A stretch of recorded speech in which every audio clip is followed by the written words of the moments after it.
Ponytails. Read by Scribbler.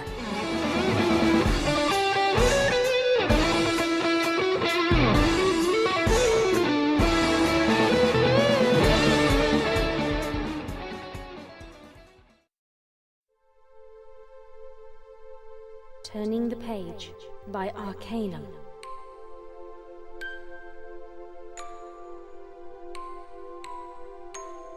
Because I believe in you, Twilight Sparkle. Twilight looked up at her mentor's smiling face. Celestia's expression was warm and kind, and Twilight knew she meant what she said. She always did. Thank you, Princess. This is a momentous occasion, and to be trusted with it is... Celestia chuckled at her student's inability to articulate her feelings.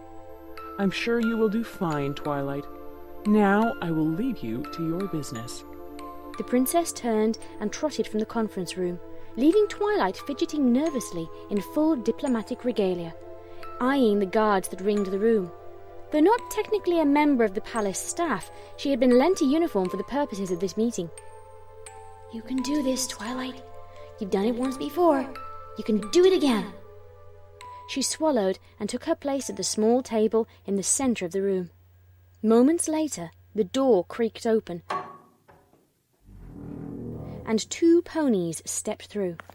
The first, an officious-looking unicorn guard, strolled in and brought his trumpet to his lips, letting loose an obnoxious blast. As the echoes died down, he turned to the side and bowed toward the door, announcing the second arrival as she walked in. Her Royal Apprenticeship, Twilight Sparkle, Element of Magic, greets... Her Royal Apprenticeship, Twilight Sparkle, Element of Magic. Twilight's breath caught in her throat. This was the moment unprecedented in equestrian history. She watched herself traverse the room with a confident stride she quite envied, stepping lightly onto the thick carpet and taking a seat before her.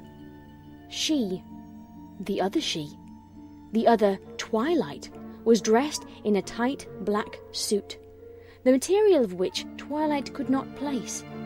It shifted strangely on the other Twilight's body, not quite in sync with her.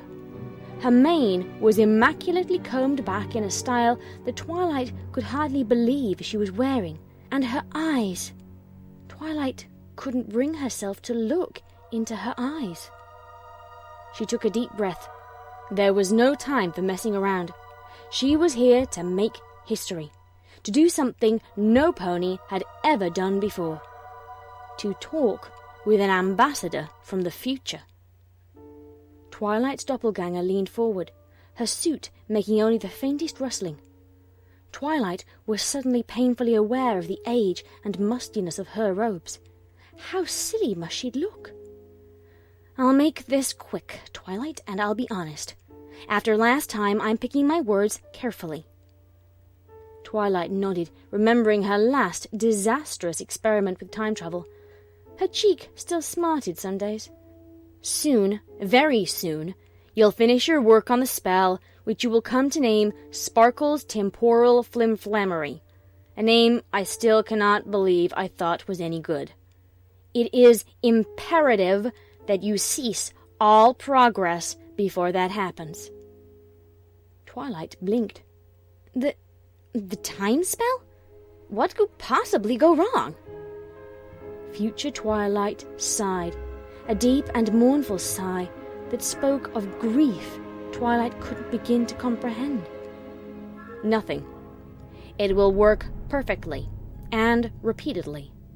And that is precisely why you have to stop. Twilight shook her head, mouth opening and closing stupidly as she tried to find the words to protest. I don't understand. This spell could revolutionize the world, stop accidents, reverse economic disasters, let us visit the ponies of the past. Isn't that what you're doing? Future Twilight gritted her teeth before massaging her temples and continuing. Listen, there are rules.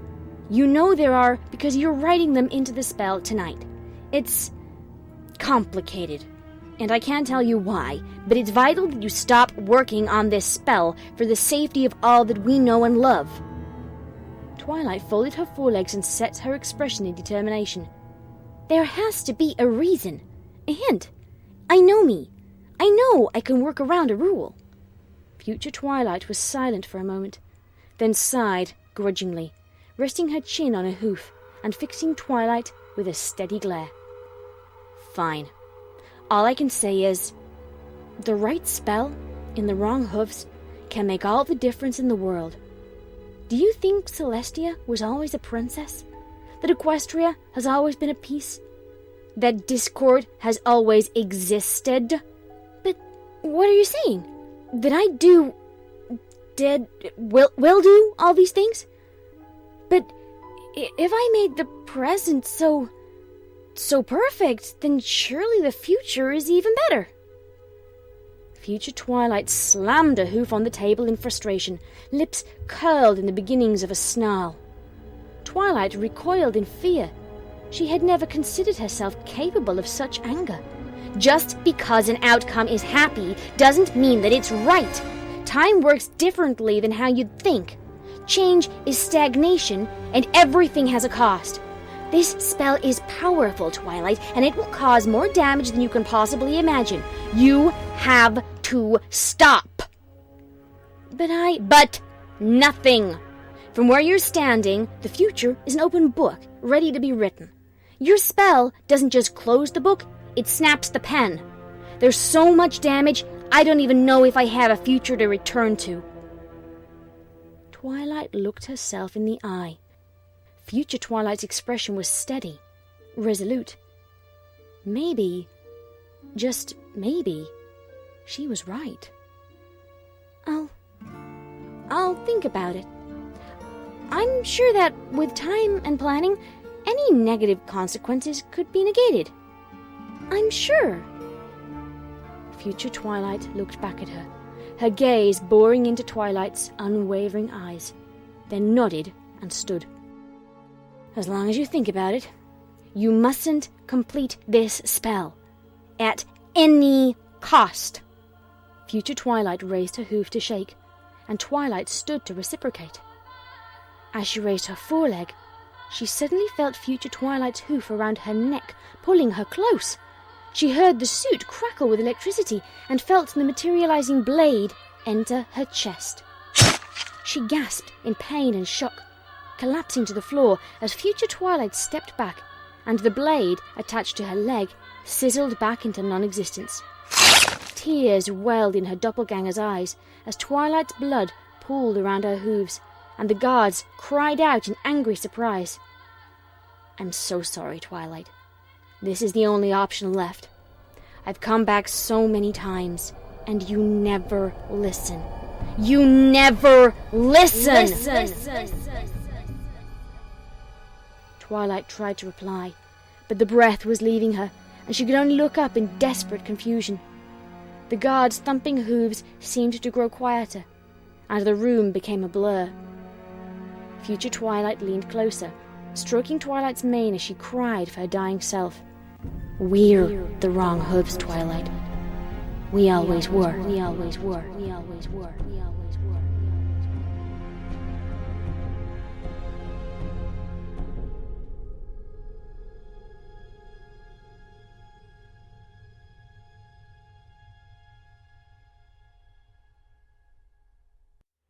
That was Turning the Page. It was written by Arcanum and read by Scribbler.